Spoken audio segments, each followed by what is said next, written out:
morning, everyone. I am Vanshika. I am Bhumi. I am Sanu. I am Prasant. I am Vikas Yadav. And our topic is process of precipitation.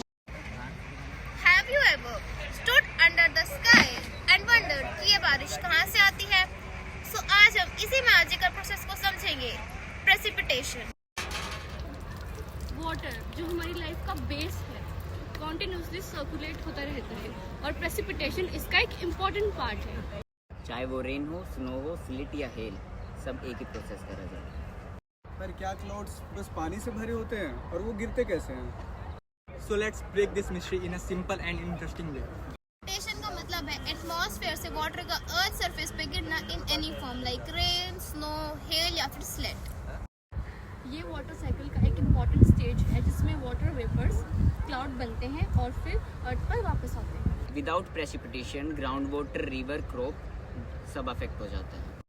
So basically no rain, no life. Exactly इसीलिए precipitation समझना बहुत ज़रूरी है क्योंकि ये सिर्फ बारिश नहीं बल्कि पूरे वाटर साइकिल का बैलेंस मेंटेन करता है। Now let's understand step by step process of precipitation. Number 1 is evaporation. जब सन की हीट से वाटर बॉडीज जैसे कि रिवर्स, लेक्स, ओशन से वाटर वेपर्स बनते हैं और हवा में उठते हैं।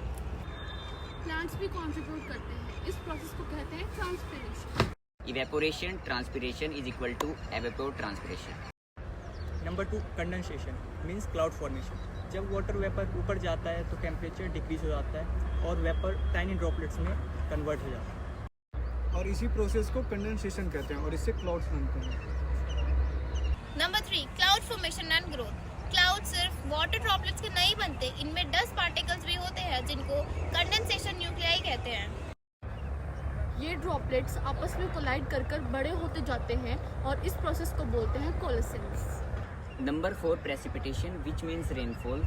जब ड्रॉपलेट्स इतने हैवी हो जाते हैं कि क्लाउड उन्हें होल्ड नहीं कर पाते हैं तब वो अर्थ पर गिरते हैं। टेम्परेचर के अकॉर्डिंग ये फॉर्म्स चेंज होते रहते हैं जैसे रेन, स्नो, हेल या स्लीट। और ये है वो मोमेंट जिसका हम सब वेट करते हैं, बारिश। प्रेसिपिटेशन के डिफरेंट टाइप्स होते हैं। Rain liquid water droplets, snow ice crystal cold region, slate frozen rain drops, hello यानी आइस बॉल जो कि स्ट्रॉन्ग स्टॉर्म से बनते हैं। हर टाइप का फॉर्मेशन टेम्परेचर और एटमॉस्फेरिक कंडीशंस पर डिपेंड करता है। Importance of precipitation. प्रेसिपिटेशन से ग्राउंड वाटर रिचार्ज होता है। ये एग्रीकल्चर के लिए लाइफलाइन है। क्रॉप्स डिपेंड करती हैं रेनफॉल पर। ये क्लाइमेट मेंटेन करता है। और रिवर्स, लेक्स, इकोसिस्टम सब इसी पर डिपेंड करते हैं। Problems and challenges. Too much precipitation will result in flood. Too less precipitation will cause drought.